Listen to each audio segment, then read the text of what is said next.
오늘 함께 볼 말씀은 야고보서 4장 11절에서 17절까지 말씀입니다.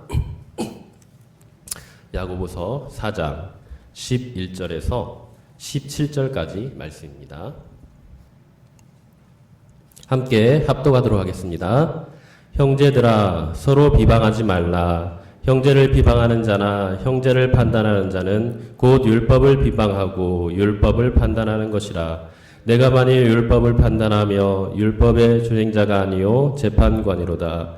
입법자와 재판관은 오직 한 분이시니 능히 구원하기도 하시며 멸하기도 하시느니라. 너는 누구에게 이웃을 판단하느냐? 들으라. 너희 중에 말하기를 오늘이나 내일이나 우리가 어떤 도시에 가서 거기서 1년을 머물며 장사하여 이익을 보리라 하는 자들아, 내일 일을 너희가 알지 못하는도다. 너희 생명이 무엇이냐? 너희는 잠깐 보이다 없어지는 안개니라. 너희가 도리어 말하기를 주의 뜻이면 우리가 살기도 하고 이것이나 저것을 하리라 할 것이거늘 이제도 너희가 허탄한 자랑을 하니 그러한 자랑은 다 악한 것이라. 그러므로 사람이 선을 행할 줄 알고도 행하지 아니하면 죄니라. 아멘. 자, 우리가 지난 4장 전체의 내용을 한번 먼저 살펴보도록 하겠습니다. 먼저 1절에서 5절까지의 말씀을 보면 여기에서는 하나님의 뜻을 거스르는 세상의 정욕에 대해 경계를 하고 있는 것을 우리가 볼 수가 있습니다.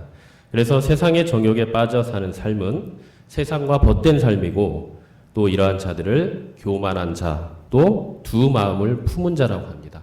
그리고 결론적으로 이러한 사람을 하나님과 원수된 자라고 말을 하고 있죠. 따라서 세상의 정욕은 지금 이 세상의 공중권세 잡은 자, 사탄, 마귀가 주는 것이기 때문에 이 정욕을 잘 다스리지 않으면 우리 성도들은 결국 죄와 사탄과의 그 치열한 전쟁에서 영적 전쟁에서 지는 것이며 또 하나님의 은혜에서 떨어져 나갈 수밖에 없는 아주 비참한 삶을 살 수밖에 없다는 것을 우리가 보았습니다. 그래서 야고보는 이 정욕을 다스리기 위해서 우리에게 해결책을 하나 말을 해주고 있죠. 그 해결책은 딱 한 가지입니다. 세상의 것이 아니에요. 자, 그것이 무엇이었죠? 6절에 나와 있습니다. 하나님의 큰 은혜였습니다. 이는 우리가 우리 안에 있는 이 교만하고 완악한 죄성인 정욕을 물리치고 다스리기 위해서는 이 세상의 그 어떤 방법으로도 불가능하고 오직 하나님께서 주시는 그 은혜만으로 가능하다는 것을 우리에게 말을 해주고 있습니다.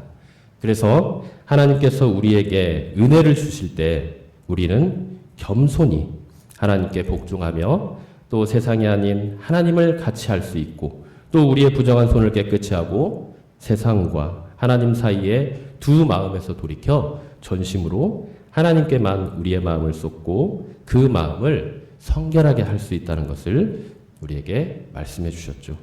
그리고 마지막으로 이렇게 은혜 받은 자들에게 또 권면을 합니다. 9절과 10절에 있죠. 슬퍼하며 애통하며 울지어다. 너희 웃음을 애통으로 너희 즐거움을 근심으로 바꿀지어다. 주 앞에서 낮추라. 그래야면 주께서 너희를 높이시리라. 이 말씀을 보면 결국 하나님의 큰 은혜를 받은 자들은 그들의 삶의 모습을 어떻게 하나님의 큰 은혜를 받은 자들의 삶이 어떠해야 하는 것을 우리에게 말을 해주고 있습니다. 그것은 바로 늘 우리가 주님의 십자가 앞에 나아가 우리가 얼마나 큰 죄인이었으며 또 우리가 받은 이 십자가의 대속의 은혜가 얼마나 큰 것인가를 날마다 확인하며 그 크신 주님의 은혜에 감사하고 찬양하며 살아가는 것이었습니다. 그리고 이제 다시는 죄와 사단의 그 종로로 됐던 삶을 벗어버리고 하나님과 의의 종로를 타는 거룩한 삶을 사는 것이었습니다. 그것이 바로 하나님께 큰 은혜 받은 자요. 그 은혜만이 세상의 정욕을 물리치며 사는 거룩한 성도의 삶이고 하나님과 벗된 자의 삶임을 우리가 살펴보았습니다. 야고보가 이렇게 하나님의 큰 은혜를 받아 하나님과 벗된 자로서 세상의 정욕을 물리치고 또 겸손하고 거룩하게 살아야 하는 이 성도의 삶을 이야기하면서 다시 또 권면을 하고 있죠. 자, 이번에는 어떤 권면을 할까요? 그것이 바로 11절, 12절에 나와 있는 말씀입니다. 한마디로 성도 간에는 서로 비방과 판단하는 것을 하지 말라는 것입니다.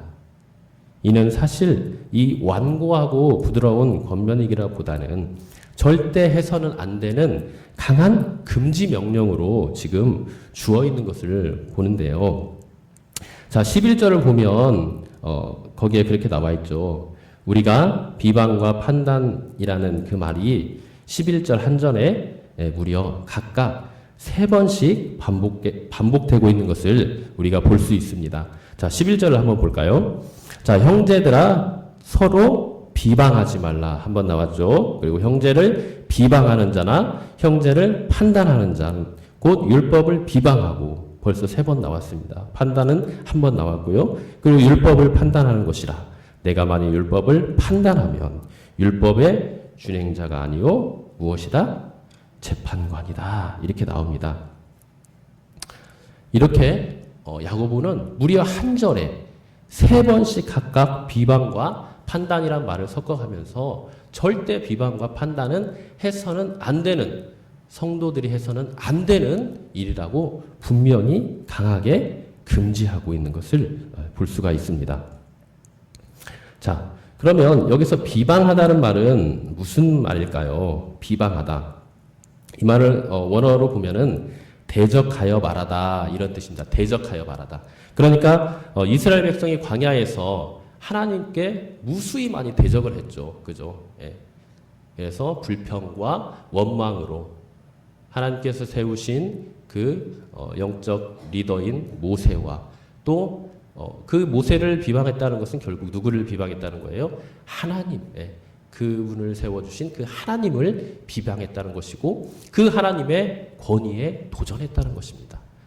그렇기 때문에 이 비방이라는 말은 먼저 우리 성도 간에 그리고 이웃들 간에 사용할 수 있는 단어이기보다는요, 먼저는 하나님께 반역하고 하나님의 권위에 도전하는 아주 무서운 죄라는 것을 우리는 명심해야 할 것입니다.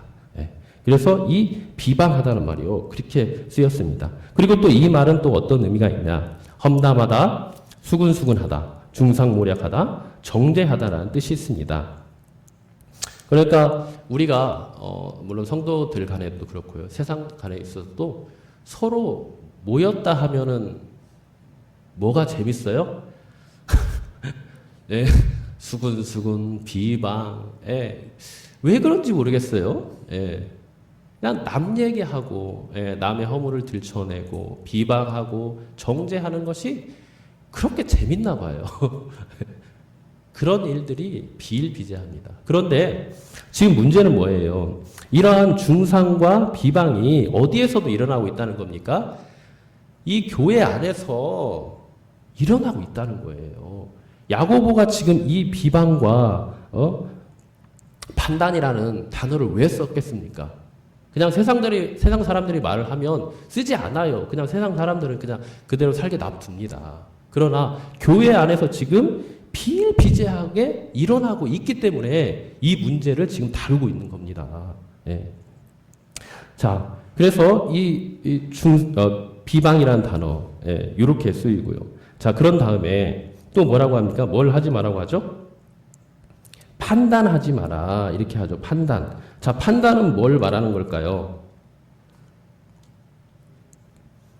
판단은 다른 사람들의 말이나 행동을 보고 내가 평가하는 겁니다. 평가.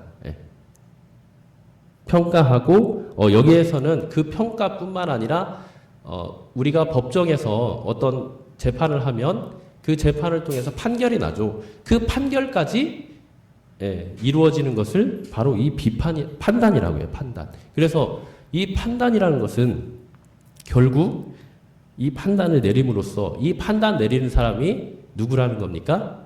주인이 되는 겁니다. 주인이 되는 거. 그리고 그래서 이 판단을 통하여서 교회에서 많은 사람들이 아픔과 상처를 입게 되었고요. 그래서 교회를 떠나게 되고요. 이루 말할 수 없는 이 부작용들이 일어났다는 거예요. 그래서 지금 야고보는 이 11절에서 무려 이 비방과 판단이라는 이 단어를 3번씩 반복을 하면서 강조하면서 절대 이런 비방과 비판은 성도들이 해서는 안 되는 일이라는 것을 먼저 못 받고 들어가는 것입니다. 절대 해서는 안 되는 것이라고 금지하고 강하게 명령하고 있는 것이죠. 자, 이유가 무엇일까요? 자, 11절에 마지막 부분에 이게 이제 잘 나와 있습니다. 자, 11절 마지막 부분에 보면은 내가 만일 율법을 판단하면 율법의 준행자가 아니요 무엇이다? 재판관이다. 이렇게 지금 말을 하고 있습니다. 자, 재판관. 자, 여기에서 지금 야고보는 뭘 말을 하고 있습니까? 율법을 말하고 있습니다. 율법. 그죠? 예. 율법과 연관지어서 우리가 절대 비방하거나 비판단해서는 안 된다는 그 근거를 말을 해주고 있는 거예요. 자, 그럼 율법이 무엇이기에 이 지금 야고보는 율법을 말하는 것일까요? 율법이 무엇이죠? 율법은 하나님의 법입니다. 왕의 법이에요. 하나님께서 우리에게 주신 하나님의 법을 율법이라고 해요. 그래서 보통 많은 사람들이 그 율법을 말할 때 굉장히 부담스러워합니다. 그러나 율법은 원래 그런 게 아니에요. 율법은 하나님께서 우리에게 주신 하나님의 선하고 거룩하신 그 뜻이 담겨 있는 하나님의 법입니다. 이 율법 안에 또 무엇이 담겨 있죠? 하나님께서 주셨기 때문에 하나님의 절대 권위가 담겨 있습니다. 그렇기 때문에 우리가 율법을 함부로 생각하면 안 되고요.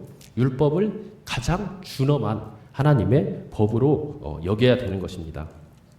그리고 이 율법 안에 또 무엇이 담겨 있죠? 율법에 이제 정신이 담겨 있는데요. 그 율법의 정신이 무엇입니까? 바로 사랑이라는 것이죠. 사랑.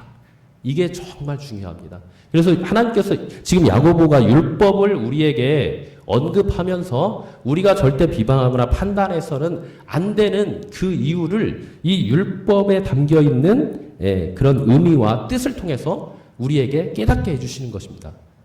자, 그러면 율법이라는 게 결국은 누가 우리에게 수여해 주신 것입니까? 하나님께서 우리에게 수여해 주신 것입니다. 그래서 이 율법은 하나님의 절대 권위가 담겨 있어요.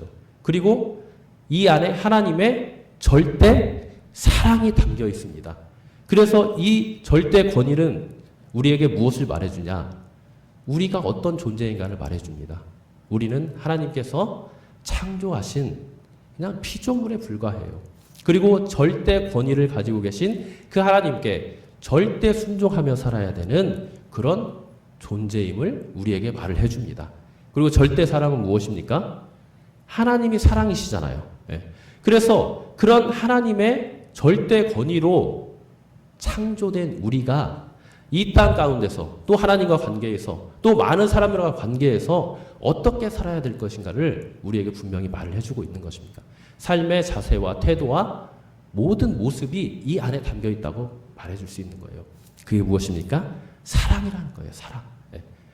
그래서 이 율법을 통해서 우리는 하나님이 어떤 존재이고 우리가 어떤 존재인가를 분명하게 깨닫게 해줍니다. 그리고 하나님과 관계에 있어서 사람과의 관계에 있어서 우리가 어떻게 살아야 되는 것도 분명하게 말씀해 주시는 거예요. 하나님이 어떤 분입니까? 이 율법을 주신 절대 권력의 하나님이시라는 거예요. 그래서 그 하나님을 우리는 그 하나님의 말씀에 온전히 순종하며 살아야 된다는 것입니다. 그리고 그 하나님의 말씀의 핵심, 그 언약의 핵심인 그 사랑의 삶을 우리가 살아가야 된다는 거예요. 자, 그렇기 때문에 지금 야고보는 11절을 통해서 먼저 율법을 꺼냅니다. 자, 그러면서 이 율법을 통해서 결국 말씀해 주신 것 무엇입니까? 하나님이 어떤 분이고 너희들이 어떤 사람인가를 먼저 깨달으라는 것입니다. 하나님은 어떤 분입니까? 우리를 창조하신 만왕의 왕이고 주인 되신 분입니다. 오로지 우리는 그 하나님의 말씀과 명령에 복종하고 순종하는 길밖에는 없다는 거예요. 그리고 또한 우리가 그 하나님의 정신대로 온전히 사랑하며 그 율법에 순종하며 살아가는 자라는 것입니다. 자, 그런데 여기서 뭐라고 나옵니까?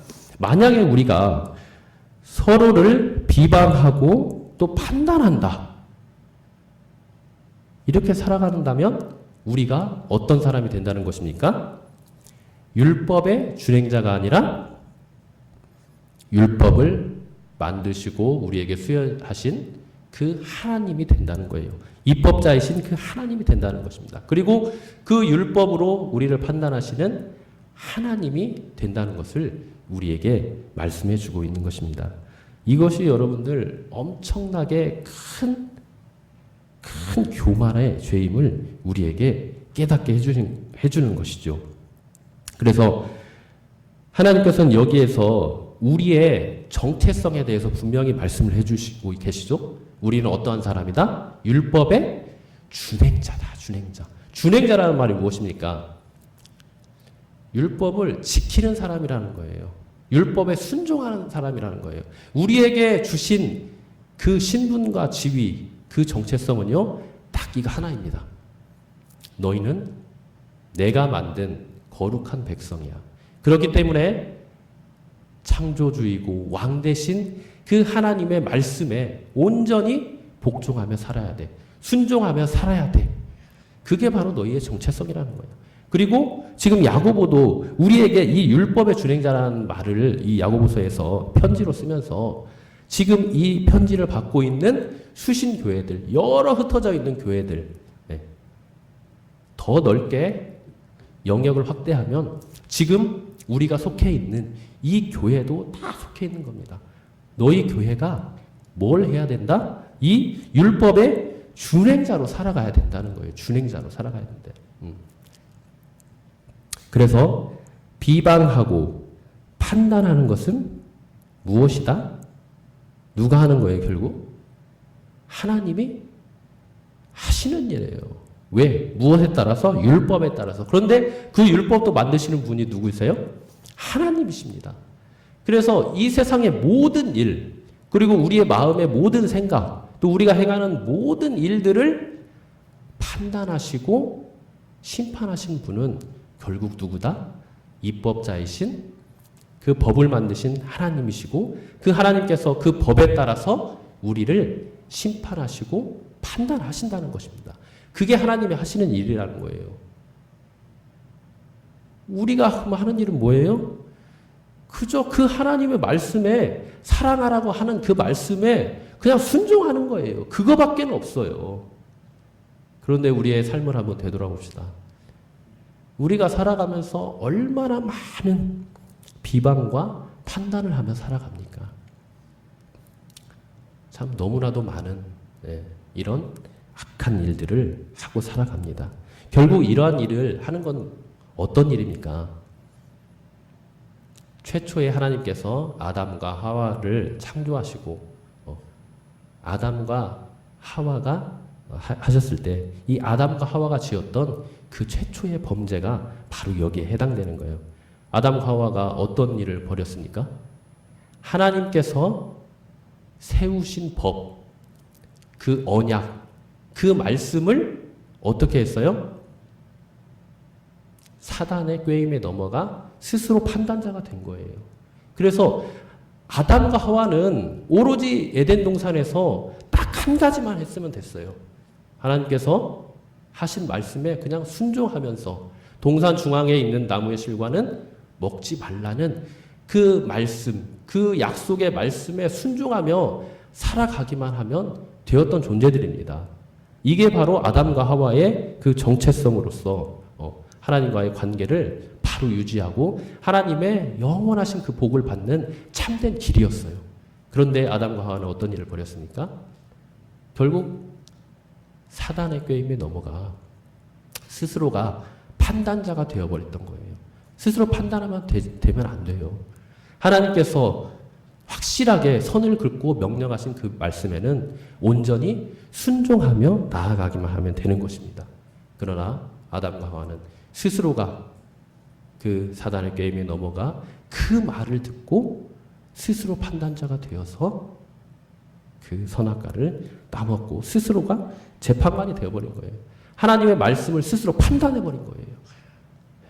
그러나 하나님은 자기 자신만이 오로지 입법자요 또 재판관이라고 말씀하십니다.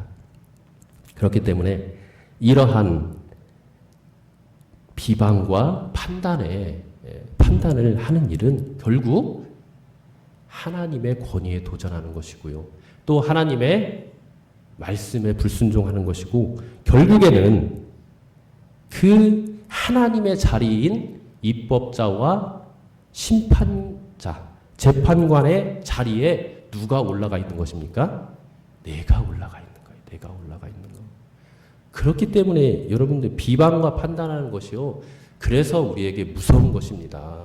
많은 사람들은요, 이 비방과 비판 뭐 할 수 있지, 판단할 수 있지, 뭐 그런 걸 가지고 하냐. 그런데요, 절대 그러면 안 됩니다. 그것은 바로 우리가 일단 다른 사람들을 욕하고 정죄하기 그런 걸 떠나서요. 일단 하나님과 관계에서 내가 하나님의 자리에 올라가 있는 그런 어마어마한 교만의 죄, 또 하나님을 내가 하나님의 그 자리에 서려고 하는 그런 엄청난 반역의 죄에 들어가 있는 것입니다. 그래서 지금 야고보는 11절의 말씀을 통해서 이 율법이라는 것을 들고 나오면서 우리는 어떠한 자인가 그것을 바로 깨닫게 해주시고 또 비방하거나 판단하면 안 되는 존재인 것을 우리에게 분명히 말을 해주고 있는 것입니다. 이것은 결국 이렇게 그래서 비방과 판단을 한다. 이 일은요 결국 누가 벌인 일입니까? 누구의 일일까요? 이것 바로 사탄 마귀의 일입니다. 사탄 마귀의 일. 사탄 마귀는 어떠한 자입니까? 요한복음이나 또 계시록에 보면 어떠한 자예요? 늘 하나님께 반역하는 자입니다. 반역하는 자. 그 하나님의 말씀은 잘 알아요. 사탄 마귀가. 그래서 야고보서 3장에서 보면 사탄 마귀가 누구보다 하나님 말씀을 잘 안다고 나와요. 그러나 사탄 마귀와 우리와의 성도와의 차이점은 무엇입니까? 그 마귀는 하나님의 말씀을 누구보다 잘 알아요. 그리고 하나님의 정체에 대해서 누구보다도 잘 알아요. 그렇지만 결국 하나님의 말씀에 불순종하는 자가 바로 사탄 마귀입니다. 결국 하나님의 말씀에 권위에 도전하는 자가 이 사탄 마귀예요. 그래서 우리는 이 비방하고 이 판단하는 일 당장에 멈춰야 됩니다. 이 일이 얼마나 무서운 일이고 또 성경 말씀 여기저기를 보면요. 이러한 우리의 말들을 통해서 결국 우리가 받게 되는 심판이 있는데요. 그 심판을 피하지 못한다. 이렇게 나와요. 그리고 하나님께서 우리를 심판하실 때 우리가 하는 이런 말들을 근거로 해서 또 우리를 심판하신다고 분명히 나와 있습니다. 그렇기 때문에 우리는 늘 삶을 살아가면서 우리의 말과 행동과 우리의 삶을 늘 한 번씩 돌아볼 필요가 있습니다. 그리고 다른 사람들의 말에 또 귀 기울일 필요가 있어요. 여기에서 비방하고 판단한다고 하니까 우리가 건전한 비판이나 또 건전한 계획을 세우는 것까지 하지 말라는 뜻이 아닙니다. 하나님께서는요, 우리를 향하신 뜻과 계획이 있고요, 또 우리에게 또 여러 소원을 마음에 두셔서 우리에게 계획하고 또 그런 것들을 행할 수 있도록 미리 생각하고 판단하고 준비하고 계획하라고 분명히 말씀을 하셨어요. 자, 그래서 우리가 우리의 앞일을 계획하고 또 우리가 하는 일에 대해서 또 다른 사람들이 하는 일에 대해서 건전하게 우리가 판단하고 비판하고 또 그런 건 괜찮습니다. 그러나 여기에서 말하는 비방과 판단은 무엇입니까? 아주 죄악된 것들을 말하는 거예요. 아주 죄악된 것. 그 사람의 없는 것들을 만들어서 악하다고 말을 하고 또 그 사람의 어떤 약점들, 결점들 또 죄를 지은 것들에 대해서 막 비방하고 다니고 떠들고 다니고 그런 것들을 말하는 것입니다. 우리에게 하나님께서는 분명히 말씀하셨습니다. 너희 성도들이 죄를 짓거든 너희는 어떻게 하라고 하십니까? 온유한 마음과 겸손한 마음으로 그에게 잘 권면하라고 말했습니다. 그런 권면과 여기에서 말하는 비방과 비판, 판단은 완전히 다른 것입니다. 그런 것들은 분명히 우리에게 필요해요. 그래야 서로가 서로를 위해서 기도해 줄 수 있고 서로가 서로를 하나님의 말씀으로 잘 인도할 수 있는 것입니다. 이런 것들은 언제든지 우리에게 필요합니다. 그렇지만 서로 헐뜯고 비방하고 이런 것들은 해서는 안 되는 것입니다. 자, 그리고 이제 12절에 보면 그래서 입법자와 재판관은 오직 몇 분이시라? 한 분이시다. 이게 정말 중요한 겁니다. 오직 입법자와 재판관은 한 분이시래요. 한 분. 누구요? 하나님. 그런데 때로는 우리가 어느 자리에 올라가 있습니까? 이 한 분이신 자리에 우리가 올라가 있을 때가 있습니다. 자기도 모르게 올라가 있어요. 때로는 의도적으로 올라가 있어요.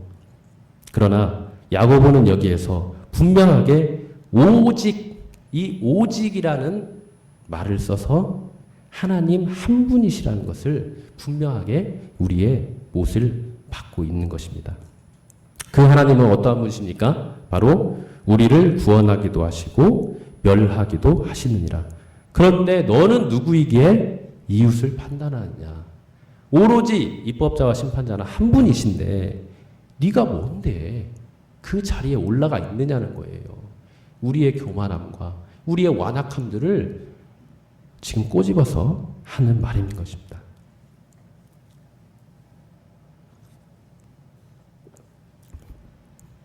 자, 이런 입법자와 재판관인 오직 한 분이신 하나님은 어떤 일을 하십니까? 바로 구원하시기도 하시며 멸하시기도 하신다.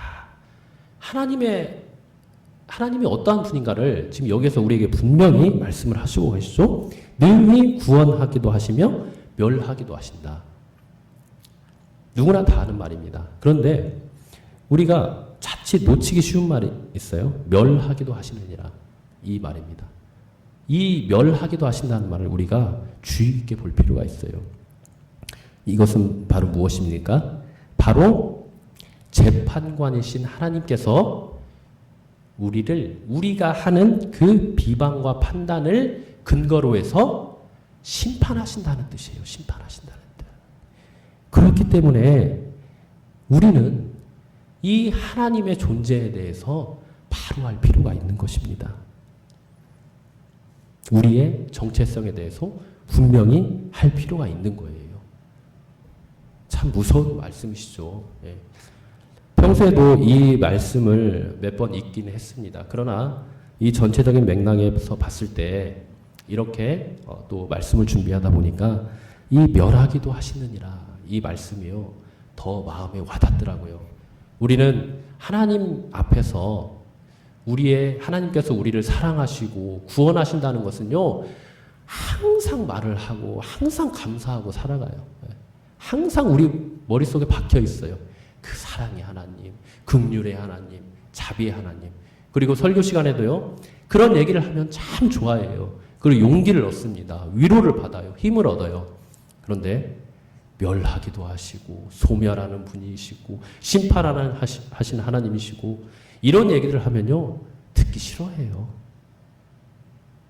그리고 때로는, 너무 듣기 싫다고 하면서 아예 교회를 떠나버리는 사람도 저는 종종 봤습니다. 그런데요, 우리 하나님은 여러분도 알다시피 이 사랑의 하나님이시기도 하지만 공의의 하나님, 심판의 하나님이시기도 합니다.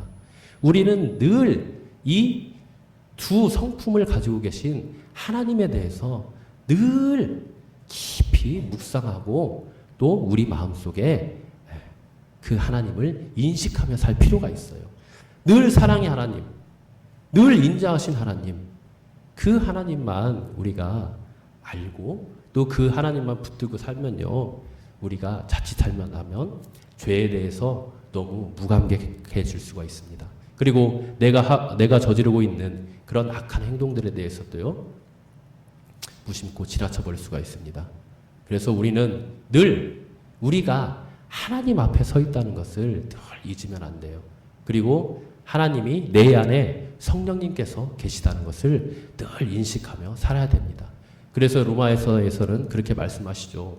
내가 죄를 짓고 내가 하나님 앞에 범죄하면, 다른 사람들에게 상처를 입히면 나도 마음이 아프지만 누가 가장 슬퍼하고 마음 아파하십니까? 성령님께서, 내 안에 계신 성령님께서 아파하고 계신다고 하지 않습니까? 이거는 우리 모든 성도들이 겪고 있는 일입니다. 여러분들 죄를 짓거나 다른 사람들에게 상처를 주거나 아픔을 주면 마음이 아파요, 안 아파요? 아파요.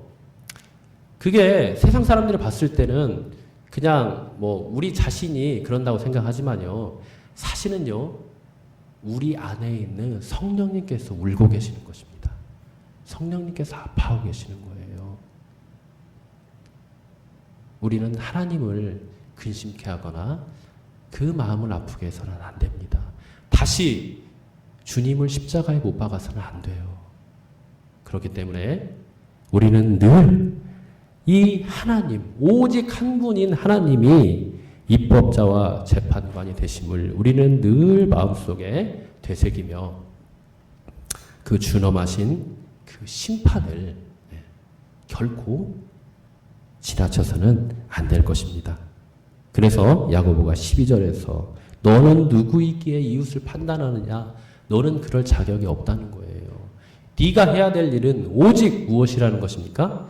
오직 입법자와 재판관은 오직 하나님 한 분이시기에 그 자리에 올라서서 스스로 판단하거나 비방하지 말라는 거예요.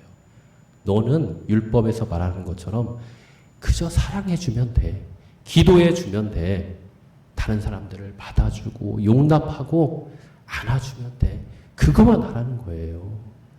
그러나 우리는 그게 쉽지가 않죠. 그죠? 다른 사람들이 나를 힘들게 하고 나를 무고하게 힘들게 하는데 내 마음이 상하지 않을 수가 없습니다.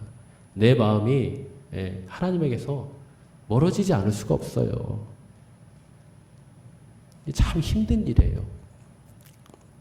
그렇지만 우리가 이 하나님이 어떠한 분이신가를 우리가 깊이 깨닫고 그 율법 가운데 우리에게 주신 그 사랑의 명령, 또 하나님의 말씀에 온전히 순종하는 그런 삶으로 살아가시기 바랍니다. 자, 그리고 이제 13절부터는요, 이제 허탄한 생각에 대해서 이 경고를 하고 있습니다. 자, 13절을 보면은 이제 하나님께서 한 그 상인을 통해서 이제 우리에게 교훈을 해주시는데요.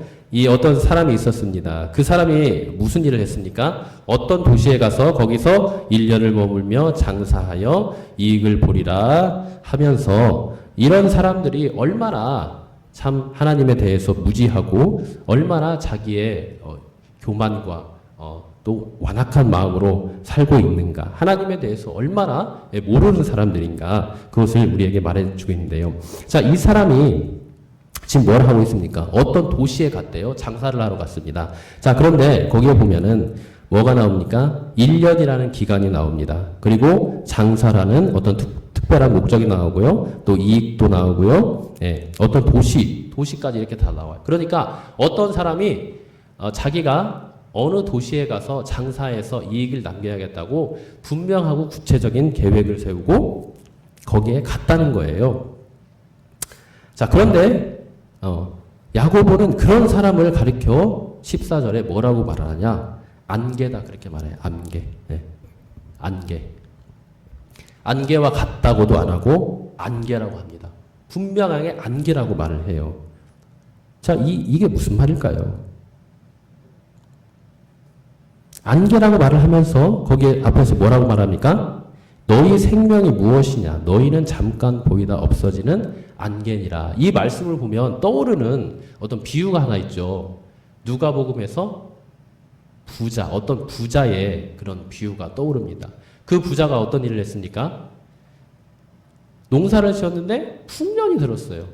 그래서 그것을 다 이제 수확을 하고 어느 창고에 넣어둬야 되는데, 보관을 해야 되는데 창고가 너무 비좁은 거예요. 그래서 어떡하지? 이 창고를 더 넓게 지어야 되는데 하면서 고민하고 근심하고 있는 모습을 보게 됩니다. 그러면서 예수님께서 뭐라고 하십니까? 네가 그렇게 고민하고 앞으로 즐길 그런 즐거움을 생각하는데 그 아무 소용이 없다는 거예요. 내가 오늘 밤에 너의 생명을 가져가면 그게 다 무슨 소용이 나는 거죠. 자, 예수님 그리고 야고보 지금 이걸 통해서 우리에게 뭘 말해주는 걸까요? 그것은 바로 앞에서 11, 12절에서 말씀하시는 것처럼 너의 정체성을 알아라는 거예요. 너의 주제를 알아라는 거예요. 너는 어떤 사람이라는 거예요? 너의 생명과 너의 앞으로 모든 미래의 일들과 그리고 지금에 있는 너의 그 모든 것까지 네가 구체적이고 아주 자세하게 계획을 세워서 그 모든 것들을 너의 뜻 가운데서 다 이룰 것처럼 보이지만 그러나 그런 것들을 주관하고 인도하신 분 누구다는 거예요? 하나님이라는 것을 지금 말씀해 주고 있는 것입니다. 그래서 생명이 나왔죠. 생명이 나온 이유는 뭘까요? 바로 너의 생명의 주관자가 누구다? 하나님이라는 거예요. 그리고 13절에는 뭐가 나옵니까? 어떤 장사라는 일이 나와요. 장사. 이게 무엇입니까? 네가 세우고 뜻하는 그 모든 일들을 주관하신 분이 누구라는 거예요? 하나님이라는 거예요. 그러니까 13, 14절을 통해서 우리가 알 수 있는 건 무엇입니까? 우리의 생사화복을 주관하신 분은 누구라는 겁니까? 누구예요? 하나님이라는 거예요. 하나님. 그렇기 때문에 우리가 아무리 우리 나름대로 자세하고 구체적인 계획을 세워도 그 모든 것들을 하나님께서 인도하고 주관하시지 않으면 우리는 어떠한 존재와 같다는 거예요? 안개와 같은 존재라는 겁니다. 우리의 모든 노력과 모든 수고와 모든 계획은 다 아무 소용이 없다는 거예요. 오직 하나님의 뜻과 그분의 인도하심에 달려있기 때문이라는 것입니다. 그래서 15절에 뭐라고 말합니까? 너희가 도리어 말하기를 주의 뜻이면 우리가 살기도 하고 이것이나 저것을 하리라 할 것이거늘. 그러니까 이 세상 모든 일들이 무엇 가운데 이루어진다는 겁니까? 주님의 뜻 가운데 이루어진다는 것입니다. 주님의 뜻, 주님의 계획, 주님의 그 섭리 가운데 우리의 모든 일들이 이루어진다는 것입니다. 그러면 우리의 계획이나 우리의 어떤 앞으로 미래의 어떤 준비나 그런 것들은 아무 소용이 없는 것입니까? 아니에요. 서두에서 말씀드렸듯이 그런 것들도 분명히 우리에게 필요합니다. 하지만 여기에서 중요한 건 뭐예요? 우선순위입니다. 우선순위. 먼저 우리가 해야 될 게 있다는 것이에요. 그게 무엇입니까? 바로 이 주님의 뜻을 먼저 구해야 된다는 거예요. 주님의 뜻을. 네. 그래서 잠언 16장 9절에서도 그런 말씀이 있죠. 사람이 마음으로 자기의 길을 계획할지라도 계획할 수 있대요. 사람이 분명히 계획하래요. 하나님이. 계획할지라도 그러나 그 걸음을 인도하시는 분은 누구다? 하나님이다. 그러니까 너희들이 앞으로 일들을 계획하라. 앞으로 무슨 일을 할 것인가 기도하면서 준비하라는 거예요. 그러나 그 모든 것이 누구의 뜻 안에 이루어지기를 기도하라는 겁니까? 먼저 하나님의 뜻 안에서 이루어지기를 기도하라는 것입니다. 그래서 하나님은 우리의 자유의지나 우리의 선택을 결코 무시하거나 버리시는 분이 아니십니다. 우리를 존중히 여기시고 우리의 생각과 우리의 의견을 굉장히 귀하게 여기세요. 그러나 우리 인간으로서 먼저 해야 될 것이 무엇이냐? 바로 이 하나님의 뜻을 먼저 구하고 그분의 섭리 가운데 모든 일을 이루어 가라는 것입니다. 그래서 자 16절에 보면 이제도 너희가 허탄한 자랑을 하니 그러한 자랑은 다 악한 것이니라. 그러므로 사람이 선을 행할 줄 알고도 행하지 아니하면 죄니라. 자, 그래서 우리가 이제 허탄한 자랑을 한다 이렇게 나오잖아요. 허탄한 자랑이 결국 무엇입니까? 그리고 여기서 선을 행한다고 하는데 이 선이라는 게 결국 무엇입니까? 결국 허탄한 자랑은 하나님의 그 주권과 그분의 섭리를 믿지 않고 자신의 생각과 계획대로만 모든 일을 행하고 자랑하는 것이 바로 이 허탄한 자랑이라고 할 수 있습니다. 그리고 선이라는 것도 무엇입니까? 결국 우리의 주인 되시고 왕 되시는 그 하나님을 배제하고 하나님이 없는 채로 내가 주인이 돼서 하나님의 자리에 올라서 내 마음대로 생각하고 계획하고 내 뜻만을 구하는 삶. 이게 바로 선을 행하지 않는 그런 거죠. 그러니까 여기서 선이라는 게 결국 뭐예요? 결국 선이라는 것은 하나님과 함께 동행하는 삶입니다. 하나님의 뜻 가운데 거하는 삶이에요. 그분의 주권만을 온전히 믿고 의지하며 살아가는 것이 바로 선을 행하는 삶입니다. 그렇기 때문에 마지막에 그렇게 말을 했죠. 사람이 선을 행할 줄 알고도 행하지 아니하면 죄니라. 선이 하나님의 주권을 의지하고 그분의 뜻만을 구하는 삶이라고 했죠. 그렇게 살지 않는 사람이 뭘 짓는 거라고요? 죄를 짓는 것이라는 거예요. 그러니까 우리가 우리의 앞일, 또 우리가 해야 될 일, 그 모든 것들을 먼저 하나님의 뜻 가운데서 살피고 그 하나님의 뜻 안에서 모든 것을 행할 때 우리는 하나님 앞에 선한 삶을 살아갈 수 있다는 것입니다. 이 굉장히 중요한 말이죠. 착하게 살라 그런 말이 아니죠. 여기서 선을 행한다는 말은 그런 말이 아니에요. 물론 그런 말도 다 포함이 되죠. 그러나 하나님께서 말씀하신 이 선이라는 것은요, 하나님께 나오는 것이에요. 그렇기 때문에 하나님의 그 뜻, 하나님의 계획, 그 하나님의 선하신 뜻, 그것을 바로 선이라고 하는 것입니다. 그래서 우리는 오늘 야고보가 말을 하는 것처럼 비방하는 것과 판단하는 것을 즉시 멈추고 하나님께서 율법을 통하여서 우리에게 계시하여 주신 그 하나님의 선하심과 또 하나님의 그 사랑을 행하는 자로서 살아가야 될 것이고요. 또 우리의 삶이 어떠한 삶인가?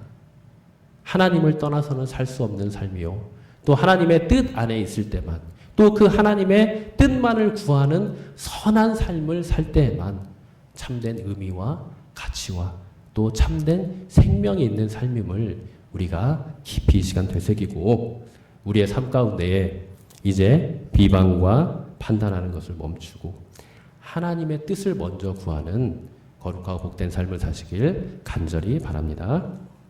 함께 우리 찬양하도록 하겠습니다.